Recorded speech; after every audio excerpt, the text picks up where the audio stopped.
नमस्कार मित्रांनो. आज मी तुम्हाला एक प्रश्न विचारतो. शेवटचं तुम्ही मनापासून कधी हसला होतात? असं हसलात की ज्यात कोणतीही चिंता नव्हती, कोणताही ताण नव्हता. फक्त मनात शांतता होती. बहुतेक जण म्हणतील आठवत नाही. कारण आज प्रत्येकाच्या चेहऱ्यावर हसू आहे, पण मनात वादळ आहेत.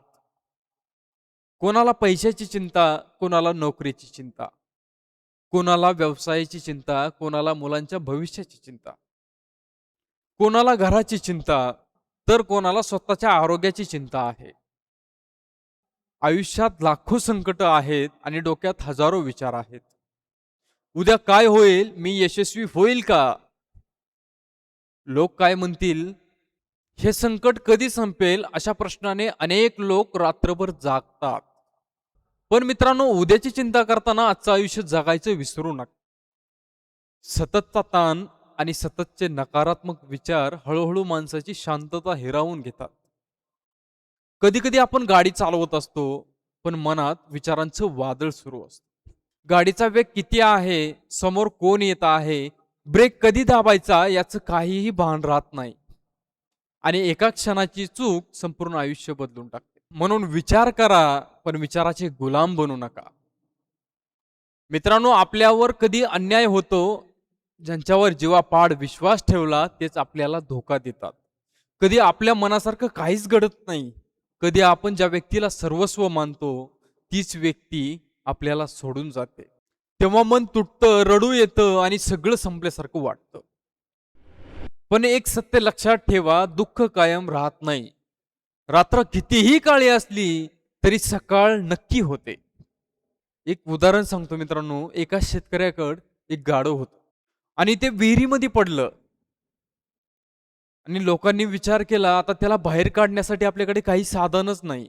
आता ते जगू शकणार नाही आणि आपण त्याला काढूही शकणार नाही. म्हणून त्यांनी विहीर मातीने भरायचा निर्णय घेतला आणि त्यांनी विहीर मातीने भरायला सुरुवात केली. पण त्या गाढवाने काय केलं? आणि त्याच्या अंगावर पडणारी ती प्रत्येक माती झटकत राहिला आणि त्याच मातीवर पाऊल ठेवत वरी चढत राहिला. शेवटी जशी जशी विहीर मातीनं भरत गेली तसं तसं ते गाढव वरती येत गेलं आणि शेवटी विहीर भरली आणि ते गाढव बाहेर आलं. मित्रांनो, लोकांनी त्याला गाडण्यासाठी टाकलेली माती त्याच्यासाठी शेवटी ती बाहेर पडण्याची सीडी बनली.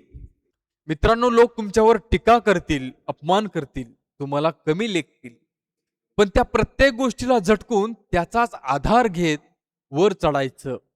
आणखीन एक उदाहरण सांगतो मित्रांनो. कमळाचं फूल चिखलात जन्मतं, पण ते कधीच चिखलाची तक्रार करत नाही.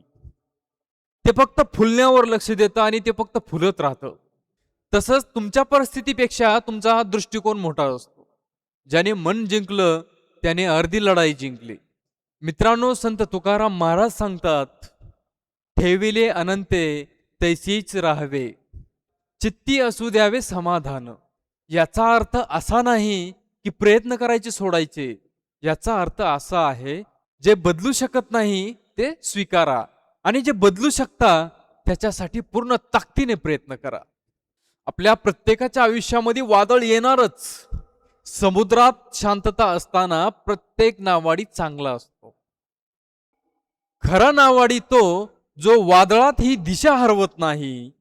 तसंच खरा माणूस तोच जो संकटात ही मन शांत ठेवतो. जेव्हा मन खूप भरून येईल तेव्हा मोबाईल बाजूला ठेवा. 2 मिनिटं शांत बसा, दीर्घ श्वास घ्या आणि डोळे बंद करून आपल्या आईचं नाव घ्या, वडिलांचं नाव घ्या. आठवा, लहानपणी तुम्ही पडलात तेव्हा सर्वात आधी धावून कोण येत होतं? तुम्ही आजारी पडलात तेव्हा रात्रभर जाग कोण राहायचं? तुमच्या यशासाठी स्वतःची स्वप्न कोण विसरलं? ते कोण आहेत? ते आहेत आपले आई आणि वडील, ज्यांच्या आशीर्वादा इतकं मोठं कवच या जगात नाही. त्यांच्या प्रार्थनेत अशी ताकद असते जी तुटलेल्या मनालाही पुन्हा उभं करू शकते. म्हणून कितीही संकट आली, कितीही अपयश आलं, कितीही लोकांनी साथ सोडली, तरी स्वतःवरचा विश्वास सोडू नका आणि आई वडिलांचा आशीर्वाद कधीच विसरू नका. कारण संकट कायमची नसतात, वेळ एकसारखी नसते. पण धैर्य आणि सकारात्मक विचार माणसाला पुन्हा उभं करतात. मित्रांनो, आजचा हा संदेश आवडला असेल, तुमच्या मनापर्यंत पोहोचला असेल, तर तो फक्त स्वतःपुरता ठेवू नका. कदाचित तुमच्या एका शेअरमुळे एखाद्या निराश मनाला जगण्याची नवी उमेद मिळेल. त्यामुळे मित्रांनो, हा व्हिडिओ नक्की पुढे शेअर करा, व्हिडिओला लाईक करा. मी पुन्हा भेटेन अशाच एका हृदयाला स्पर्श करणाऱ्या विषयासह. तोपर्यंत मन प्रसन्न ठेवा, हसत राहा आणि जीवनावर प्रेम करत राहा. सगळ्यात महत्वाची गोष्ट मित्रांनो, आपल्या आई वडिलांवरती प्रेम करत राहा.